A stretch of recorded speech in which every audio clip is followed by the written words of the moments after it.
નાનીનું ઘર એટલે કે પૃથ્વી પરનું સ્વર્ગ, જ્યાં વેકેશનમાં બધા જ ભાઈ બહેન ભેગા થતા અને ખૂબ ધમાલ કરતા, જ્યાં આખો દિવસ થતી ખૂબ બૂમાબૂમ અને થતો ઘોંઘાટ, પણ એક અલગ જ પ્રકારની શાંતિનો ત્યાં થતો અહેસાસ. રમવું, ઝઘડવું, રીસાવું, મનાવવું અને ફરી પાછા રમવા માંડવું, બસ આ જ રહેતી દિનચર્યા.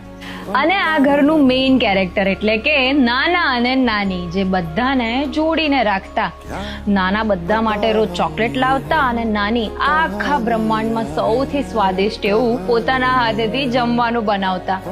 2 રોટલી પણ માંડ ખાવા વાળા 4 રોટલી હસતા મોંએ ખાતા અને નાની તેમને અઢળક પ્રેમથી ખવડાવતા.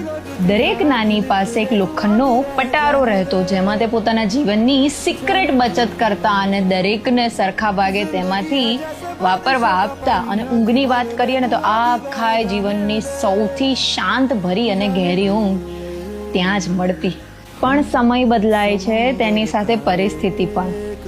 આ સ્વર્ગની મજા ફક્ત બાળપણમાં જ મળી શકે ને, એ પણ ઉનાળાના વેકેશનમાં.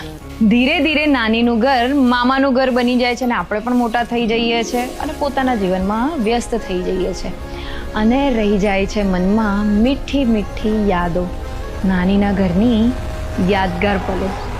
ડુ યુ મિસ તમારું નાનીનું ઘર? જય શ્રી કૃષ્ણ. क्या पता हमने है कहानियां हैं